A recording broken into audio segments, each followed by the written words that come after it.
नमस्कार मंडळी, मी सुनील. आपण पाहता सुनील न्यूज. छत्रपती संभाजीनगर ज्ञानराधा मल्टीस्टेटच्या अर्चना कुटे यांचा अटकपूर्व जामीन कोर्टाने फेटाळला आहे. तर मंडळी, ज्ञानराधा मल्टीस्टेटच्या अर्चना कुटे यांचा अटकपूर्व जामीन कोर्टाने फेटाळला आहे. ठेवीदारांचे पैसे हडप केल्याप्रकरणी त्यांच्यावर गुन्हा दाखल करण्यात आला होता.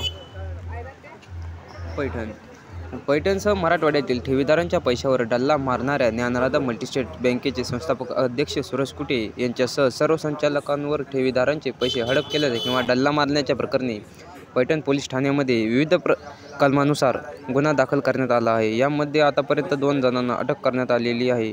हा तपास छत्रपती संभाजीनगर ग्रामीण आर्थिक गुन्हा शाखाकडे करत आहे. यामध्ये संस्थापक अध्यक्ष सुरेश कुटे यांची पत्नी अर्चना कुटे यांचा देखील समावेश असल्यामुळे यांनी अटकपूर्व जामीन फेटाळण्यासाठी छत्रपती संभाजीनगर येथील जिल्हा व सत्र न्यायालयाकडे अर्ज दाखल केला होता. या अर्जावर सुनावणी होऊन हा अटकपूर्व जामीन सर्वोच्च न्यायालयाने फेटाळून लावला आहे. या प्रकरणी सरकारी पक्षातर्फे सरकारी वकील बांगर यांनी कामकाज पाहिले, तसेच तक्रारदाराच्या वतीने ॲडव्होकेट प्रवीण बडे यांनी कामकाजाची वेळ पाहिलेली आहे.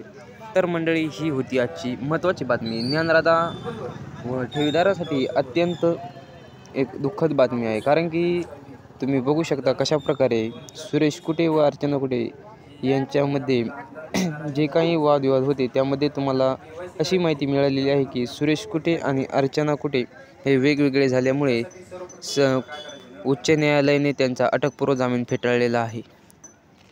तर पुढील व्हिडिओ पाहण्यासाठी किंवा पुढील माहिती पाहण्यासाठी आपल्या चॅनलला सबस्क्राईब करायला विसरू नका. धन्यवाद.